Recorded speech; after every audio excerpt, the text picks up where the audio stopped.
Oke teman-teman, seperti yang kita ketahui bahwasannya penelitian tidak akan pernah terlepas dari uji alat ukur. Yang mana uji alat ukur termasuk dalam proses dari syarat yang dihasilkan dari penelitian tersebut. Contohnya, seperti kita ingin melihat perubahan-perubahan apa aja sih yang akan terjadi dalam waktu ke waktu. Lalu apa aja sih hasil atau efek yang didapat dari waktu ke waktu tersebut. Maka untuk bisa melihat proses-proses itu, hasil-hasil itu, kita bisa melihat melalui metode single subject atau juga time series. Nah, time series sama single subject itu apa sih? Nah, dari sini aku akan jelasin apa sih itu time series design dan single subject design. Jangan lewatin ya. Oke, yang pertama, time series nih. Time series atau yang dapat disebut dengan deret waktu adalah metode yang menggunakan aspek statistik dari pengamatan satu atau beberapa pengamatan terhadap variabel yang bersifat historis dan diambil secara beruntun. Yang artinya, deret waktu atau time series adalah cara khusus yang mempelajari pola gerakan untuk memperoleh serangkaian analisis data yang urut menurut waktu. Data tersebut dapat berupa harian, mingguan, serta tahunan. Metode dengan pola time series dapat dipergunakan penelitian dengan metode penelitian kuantitatif yang pengukuran dalam pencarian datanya bersifat sistematis dengan metode statistik yang menghasilkan temuan terbaru. Oke, selanjutnya ada komponen time series. Komponen time series ini ada 4, terdiri dari tren, siklus atau siklis, lalu ada musiman, juga ketidaktepatan atau bisa disebut sebagai horizontal. Oke, yang pertama menjelaskan tentang tren. Tren data menunjukkan gerakan data time series dalam jangka waktu yang panjang. Melalui tren data dapat terlihat terjadinya naik juga turun pola pada komponen tren. Melalui data tersebut, jika rata-rata perubahannya terjadi secara meningkat, maka perubahan tersebut adalah tren positif. Sebaliknya, jika rata-rata perubahan data tersebut terjadi secara menurun, maka disebut sebagai tren negatif. Lalu yang kedua ada siklus juga siklis. Komponen ini terjadi apabila data dipengaruhi gerakan perubahan ekonomi dengan jangka waktu yang panjang. Artinya, pola siklis atau siklus adalah pola deret waktu yang terjadi setelah perulangan pada periode tertentu. Selanjutnya musiman. Musiman ialah gerakan perubahan data yang terjadi dalam waktu yang singkat.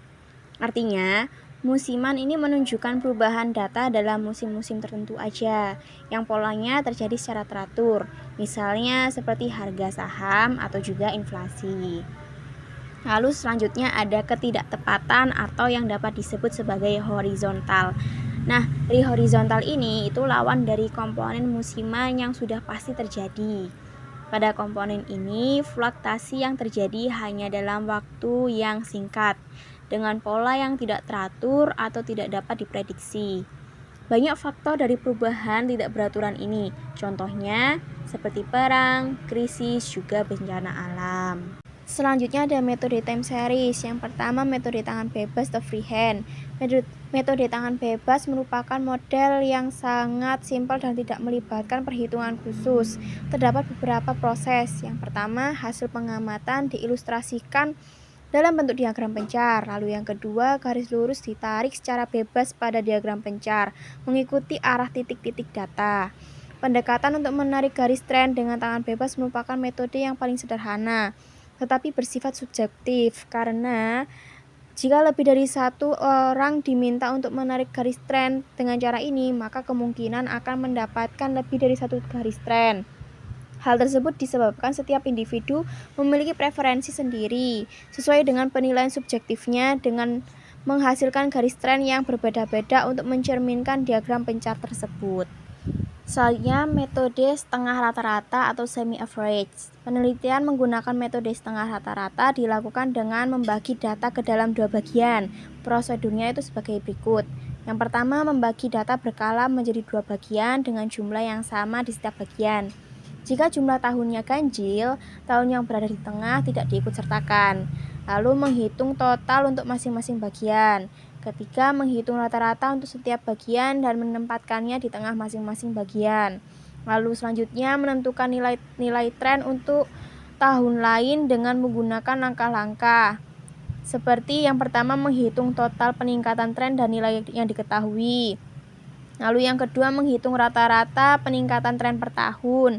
Lalu yang ketiga, menambahkan atau mengurangi nilai tren yang diketahui dengan rata-rata peningkatan tren per tahun. Lalu selanjutnya memilih titik absis dari variabel X yang berada di tengah-tengah setiap kelompok, tahun, atau waktu yang berada di tengah.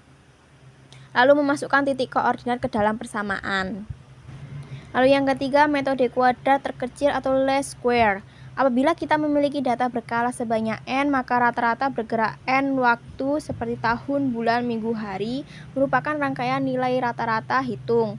Setiap rata-rata hitung ini dikenal sebagai total bergerak yang bermanfaat untuk mengurangi variasi dalam data asli.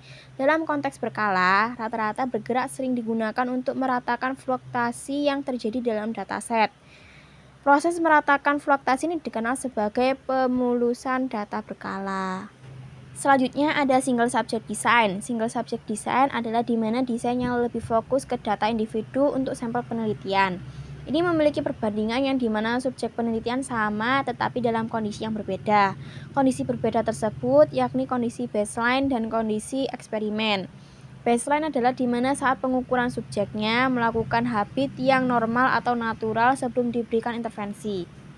Sedangkan kondisi eksperimen adalah di mana subjek tersebut sudah diberikan intervensi dan kebiasaan telah diukur dengan adanya pemberian intervensi tertentu. Biasanya peneliti menggunakan diagram garis untuk melihat bagaimana efek intervensi yang diberikan. Lalu selanjutnya ada beberapa jenis single subject design. Yang pertama AB design. AB design adalah di mana kita mengamati suatu subjek dari awal periode percobaan. Ini biasanya dalam grafik garis akan ditandai oleh huruf A. Sedangkan untuk huruf B adalah untuk memberi tanda setelah melakukan intervensi pada subjek percobaan. Untuk contoh grafisnya seperti yang di bawah ini ya teman-teman.